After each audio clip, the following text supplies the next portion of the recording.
On today's Hot Sheet, I'm discussing the S&P Shiller and FHFA house price indices just released at 8:30 Eastern Time this morning, and Dave Ramsey's advice on the housing market.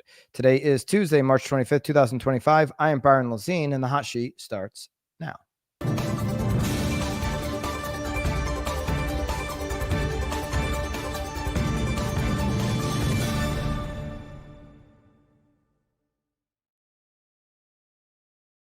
Good morning. Welcome into today's Hot Sheet. Let me know wherever you may be in the live chat which market you are tuning in from today on this Tuesday as we dive in with two fresh home price indice reports. We have the gold standard, the S&P Shiller, as well as FHFA. Now, Shiller, which happens to be considered by most the gold standard of home prices, is out. It is lagging data. All right. So we're looking backwards into January and we're now almost at April. Next week, we're into April. We're into quarter two, and we're just now getting this data for January. That leans into more of a accurate report. Not to say that you can't get accurate information, a week after it closes. I tend to find in like any local MLS that if you wait about 3, 4, 5, maybe 7 days, you've got pretty much 99.9% of the data for the month before. S&P Shiller happens to wait a lot longer than that. So the information should be extremely accurate. Speaking of information, before I dive in, if you want information on how to get more listings and bring value and transparency to the listing appointments that you're already going on, by bringing them offers in the marketplace that exist, they just don't know about it from investors. Join me on our webinar. It's a public webinar. It's completely free on Wednesday. I'll be with the CEO of Zudilio. Wednesday, 3 p.m. Eastern, we're going to be breaking down this formula of full transparency. Every seller should know that there could be 4 investor offers on their property. I mean, how about walking into listing appointments and just bringing offers with you as a gift?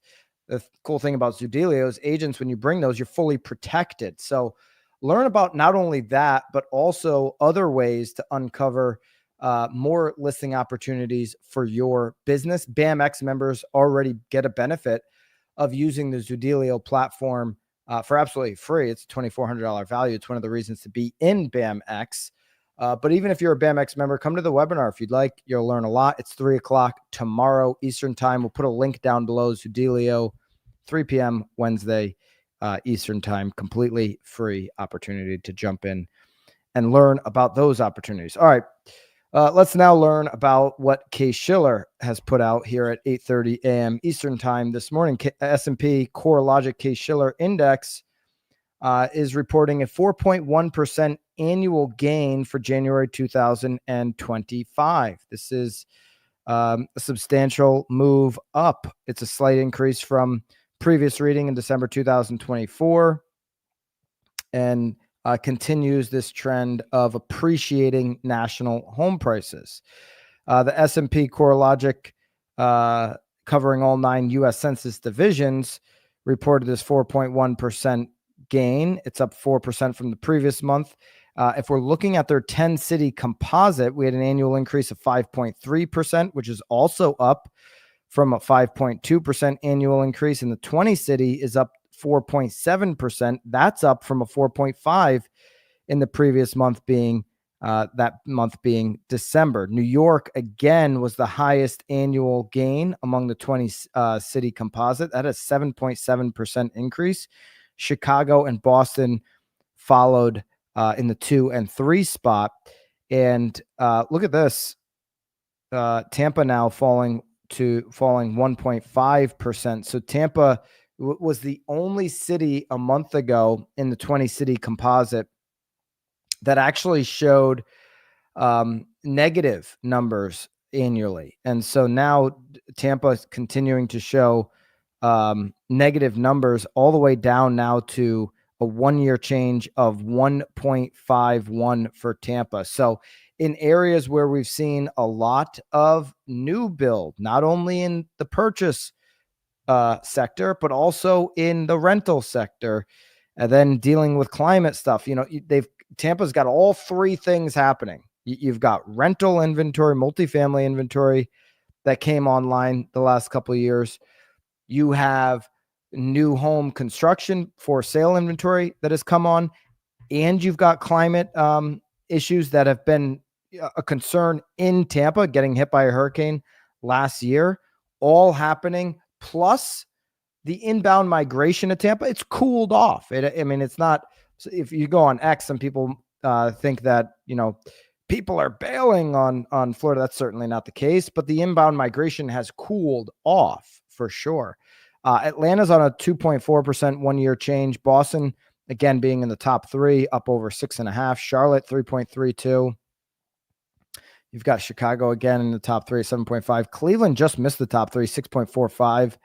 Dallas is just hanging on, being positive. Denver's hanging on, being positive. Detroit's up over 5. Vegas at 5.5. Real healthy number for Vegas. When you see places like a Florida and a Texas pull back, you typically don't see a Vegas accelerate. That's what's happening though in this, in this current turn.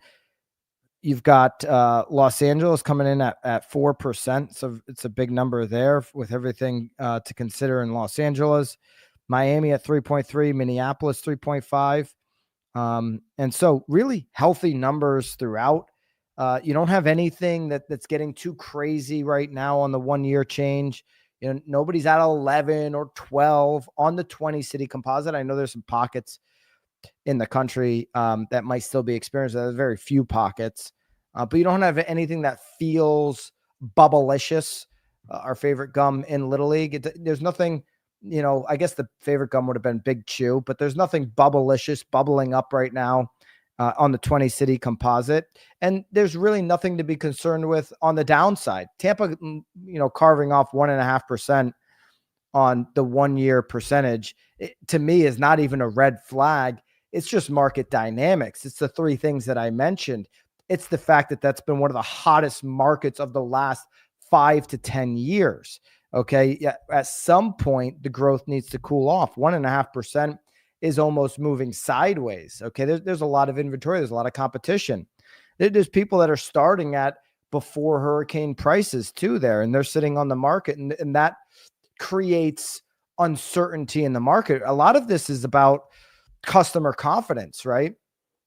If there's a lot of inventory, that can slow down a would-be buyer who's going to buy in the next 60 days. Like, hey, I just want to see why there's so much inventory. And when you have sellers that are shooting for pre-hurricane or shooting for peak 22 prices that are going on the market today, they're only doing it because they saw that their neighbors sold for that, and they know they missed the boat, and they've got FOMO on that pricing, and they're hoping for one buyer to come through. We know that's not reality. That one buyer is not going to come through. And what that does is it spreads this contagion throughout the buyer market, where it's like, I don't know what to think about, this market. It starts to kind of stymie confidence in buyers. And it can certainly slow it down when there's more and more sellers. Now, a seller has the right to list at any price that they want, just like an agent would have the right to not list those homes. But, we know the deal. There's always going to be an agent that takes, that listing, or they go direct to market, whatever the case may be. And so in a market dynamic like that, you get some of these prices that just, are way too high for the current conditions. Okay. Let's move over. So that's your Case Shiller report here. Again, just released this morning. Let's move over now to FHFA. And we've carved out everything that you need to know in this FHFA house price index. It's a 23-page report.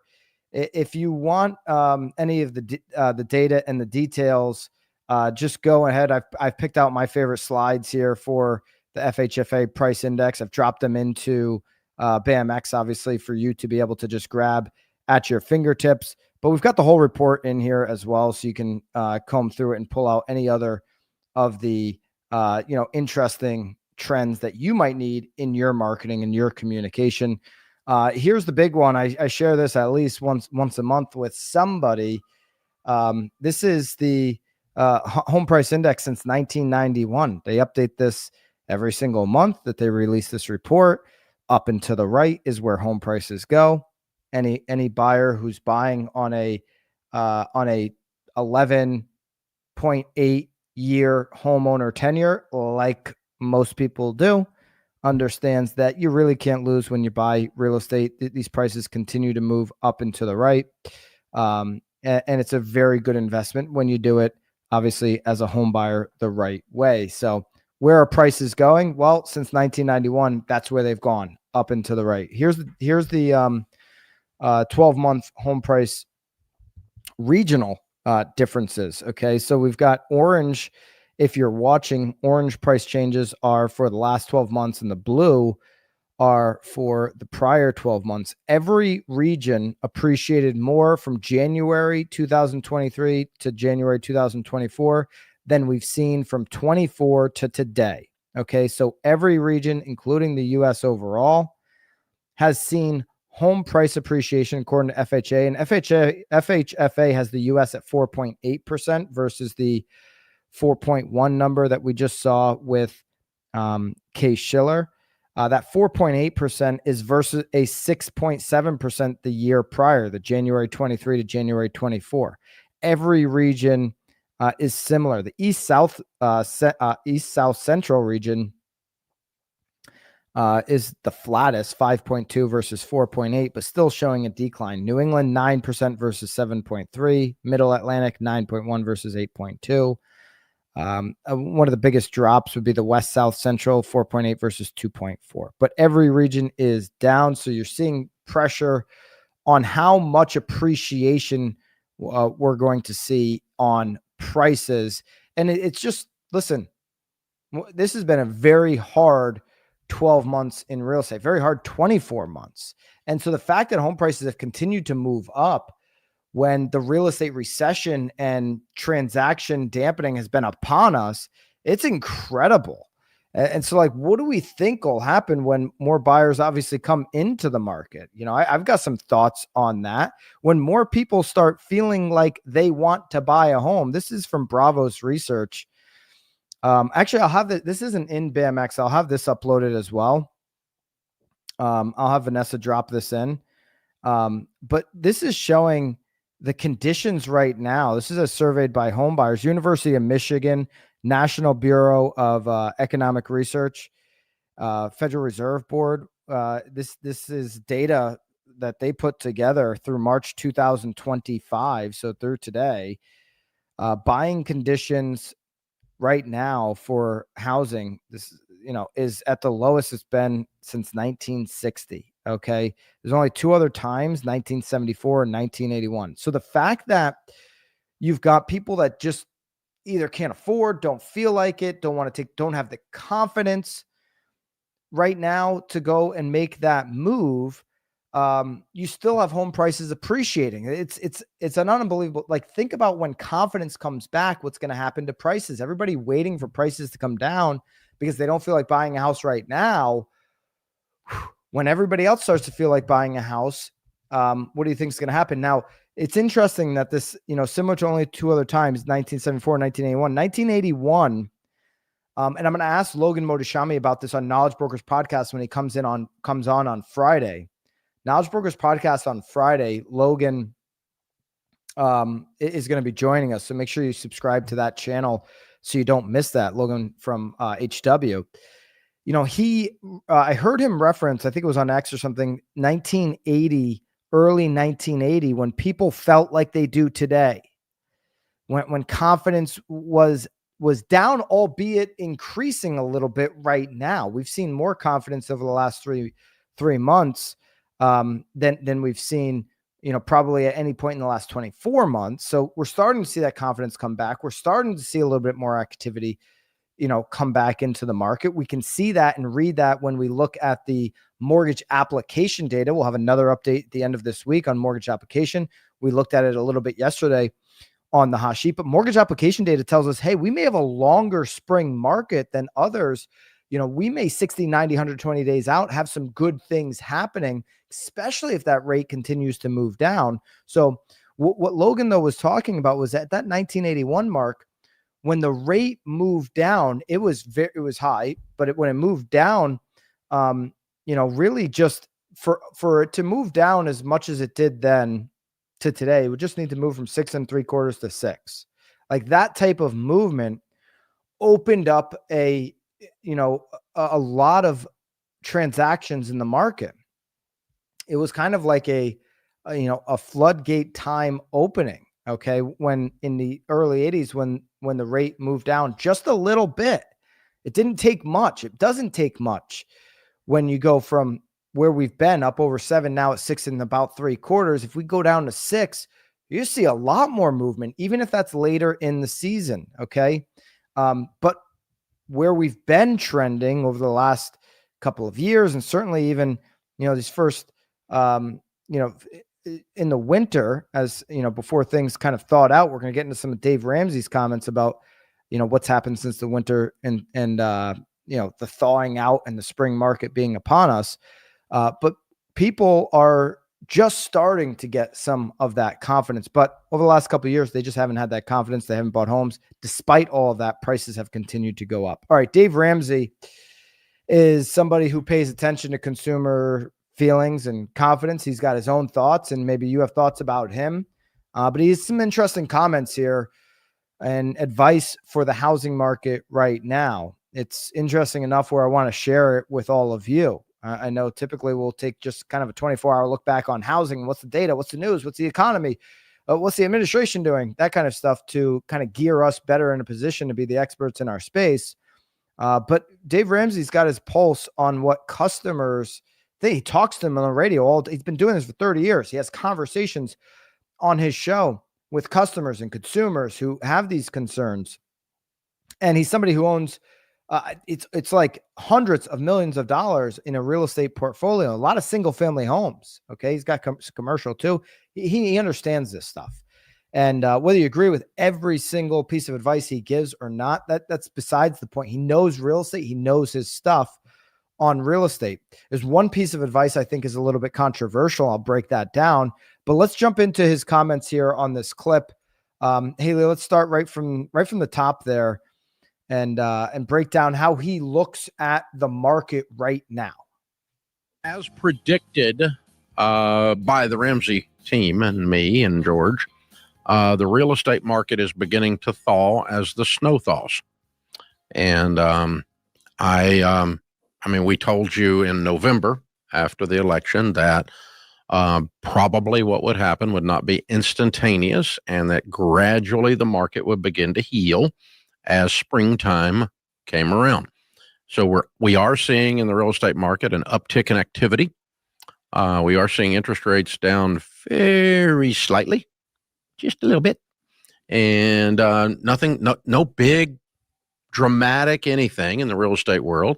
There's no sudden supply. There's still a shortage. There's no huge drop in interest rates instantaneous, which didn't expect to have happen. I didn't anyway. So the real.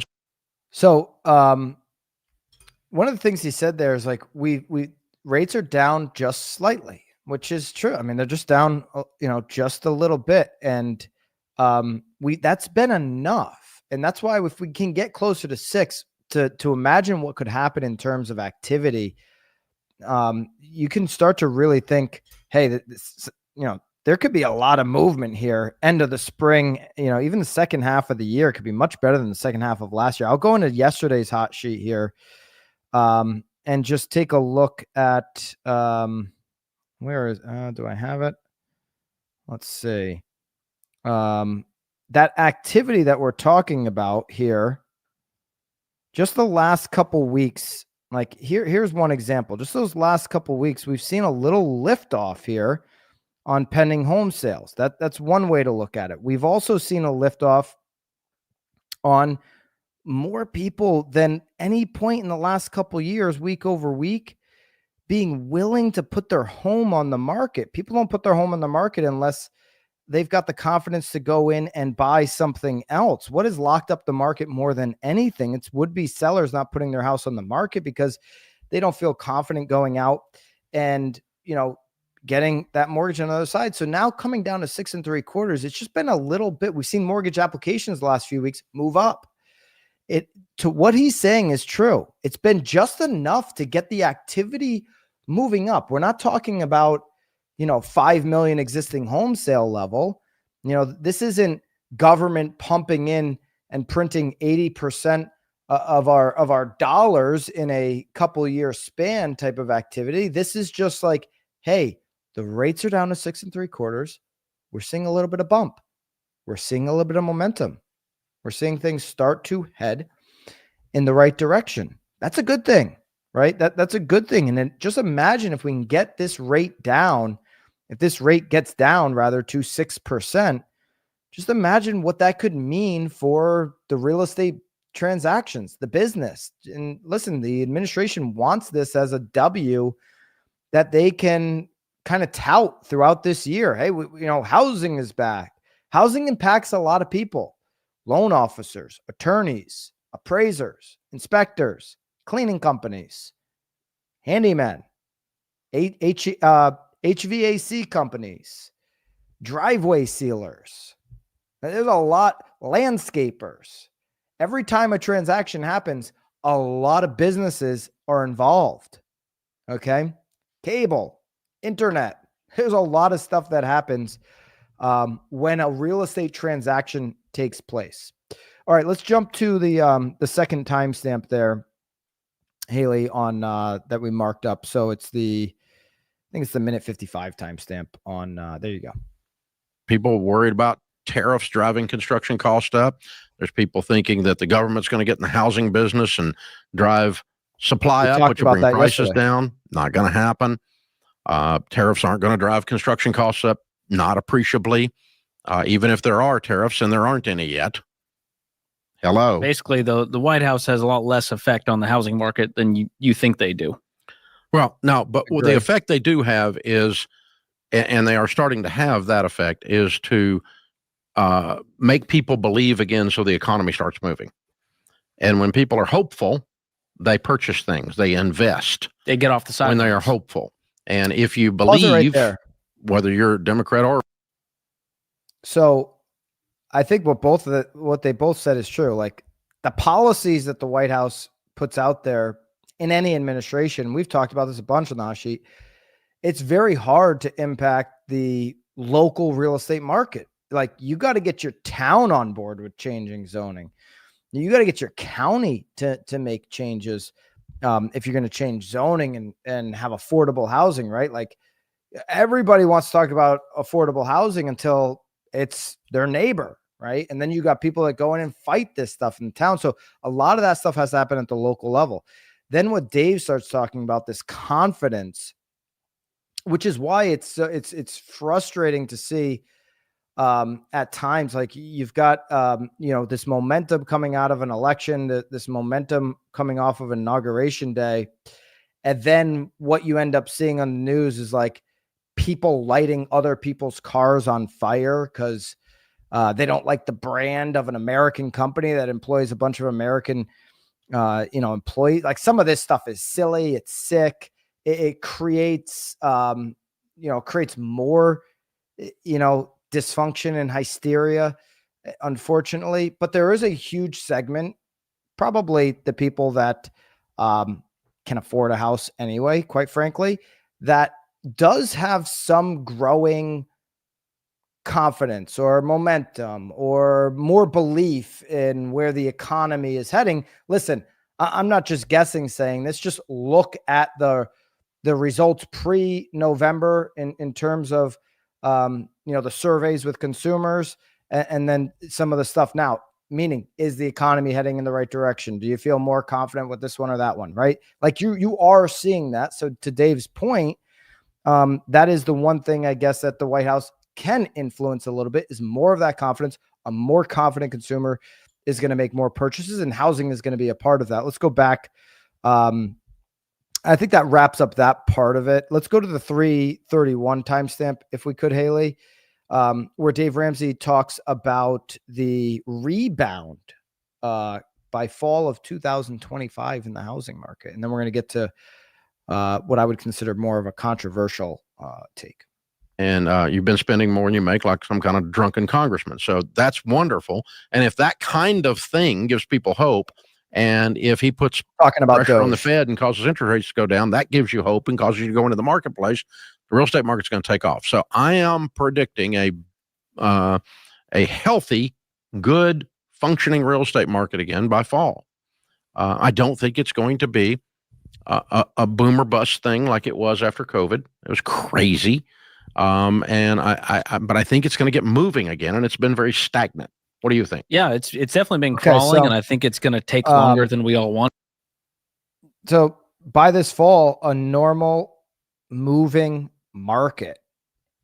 If we go through a spring market, seeing the signals that we're seeing right now, seeing some of the signs that we're seeing right now that are, somewhat positive. There's certain markets where it feels like more of a struggle. I get it. Southwest Florida. There are still things moving in Southwest Florida. You just can't be priced like it's 2022. Okay. You missed the train. There are things moving in Texas. You got to be priced accordingly. All of that. Okay. The bottom isn't falling out in either of those places. It's getting more difficult. It's getting more challenging. It's a market shift, all of that. But generally speaking, there are some early signs that what he's talking about in this spring market that we're heading in the right direction. If rates move to where Danielle Hale, Realtor.com, has suggested on Knowledge Brokers podcast that they're going to move by the end of the year down to 6%, then I agree with Dave. Like, this fall could be very beneficial to people who are involved in transactions, to consumers who want more inventory, want more options, want more of a moving market. This fall could be very beneficial to all of that. Let's go to 435. And this phrase could drive me nuts, but let's hear why Dave says it. You're paying cash. And for those folks that are, they're taking on the mortgage, Dave, and they're going, well, Dave, the rates are so high. What do you say to them about the rates? You marry the house and you date the rate. So when it does dip down, you just refinance. It's not that hard. Just don't buy too much house and don't be crazy. But your interest rate, if interest rates go back down to 3%, and I don't know if they will or not, I never thought they'd be there to start with. So what do I know? But anyway, if they do go down, it's not that big a problem. Just refinance, and you'll have a little bit of cost, and within 18, 24 months, you'll get your money back, and you'll be rocking along making the better rate then after that. Okay. So marry the house, date the rate. This is something I've disagreed with a lot. Okay. Because and so what Dave is saying when he goes longer form on it, which he's doing a little bit there, isn't entirely wrong. The reason why I have such a negative reaction to marry the house, date the rate is because then you'll have, people running around claiming that as like the prescription. Okay. Like, marry the house, date the rate, the end. And then buyers are just like, oh, so rates are going to be back to 4 or 3%. What Dave said is like, I don't know if they ever will come back to 3%. Like that whole explanation needs to be, heard out. And so marry the house, date the rate can be misleading.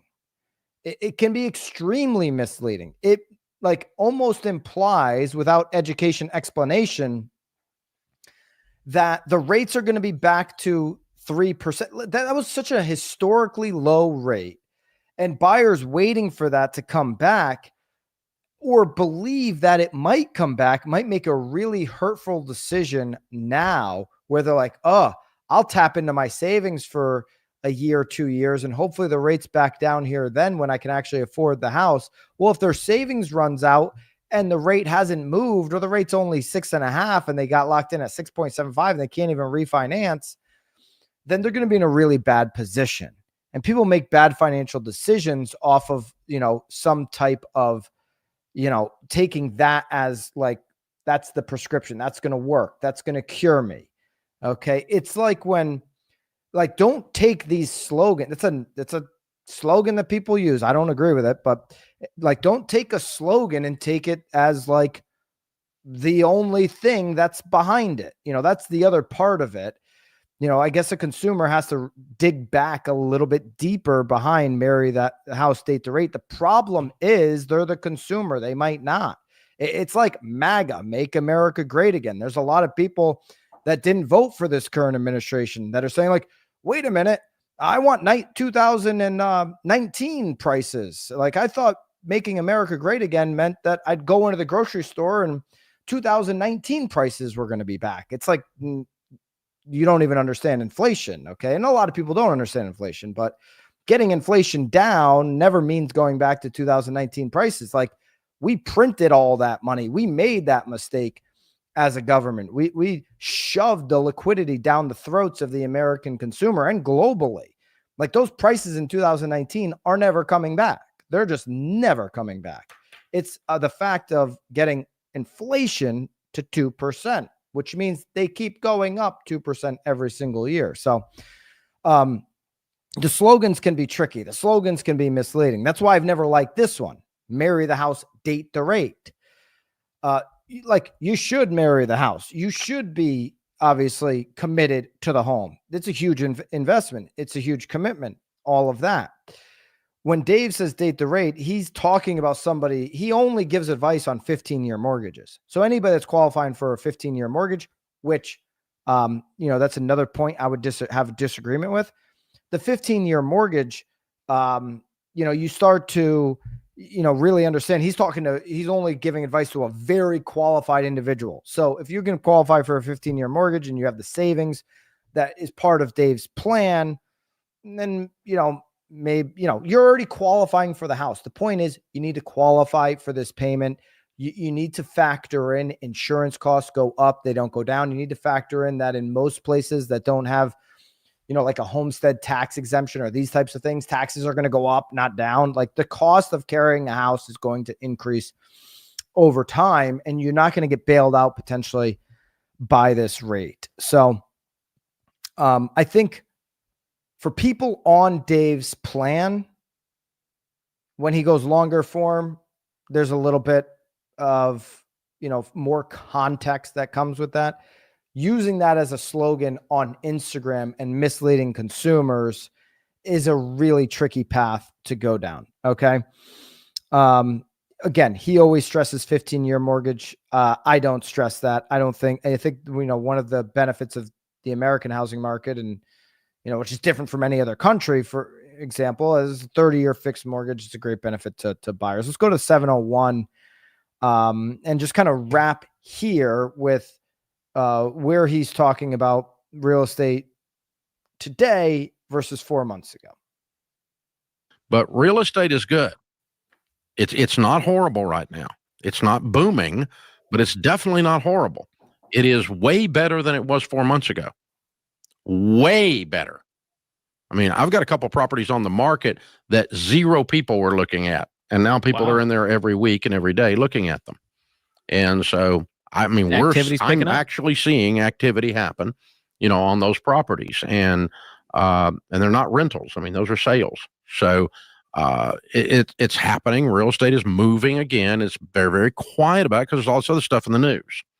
And nobody's talking about real estate much, but we are here because you talk about it at home, and you're thinking about, should I buy a house? Should I buy a house? What happened? Is Trump going to end the world? No, he's not going to end the world.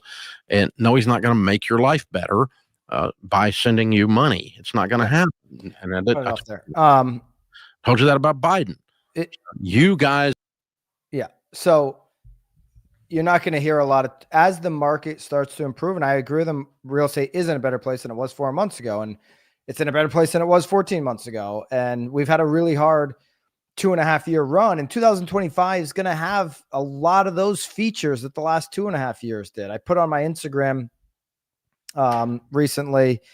Let me see if I can find exactly what I said. I put it's a story, but I think these stories get saved somewhere here. They might be in here. I put a story up of this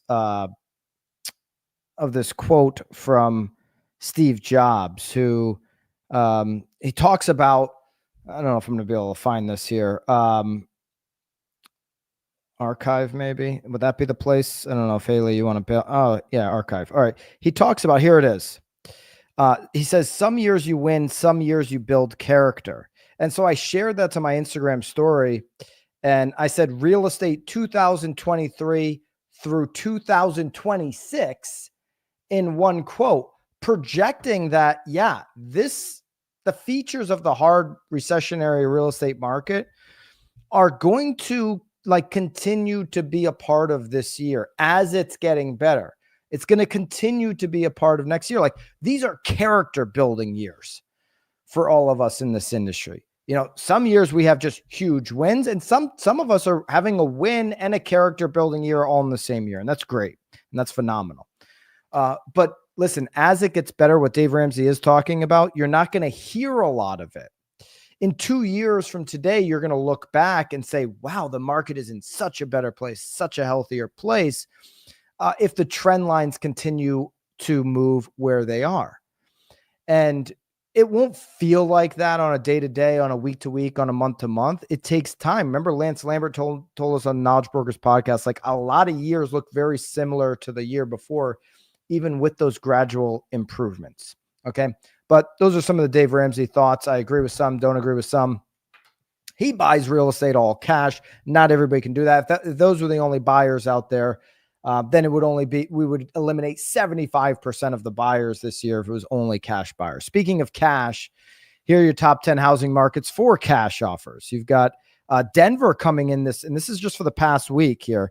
You got Denver coming in at number 1. I think I saw some Denver comments in the live chat. Denver, number 1 right now for top 10 housing markets with cash offers in the last week, cash flowing into Denver.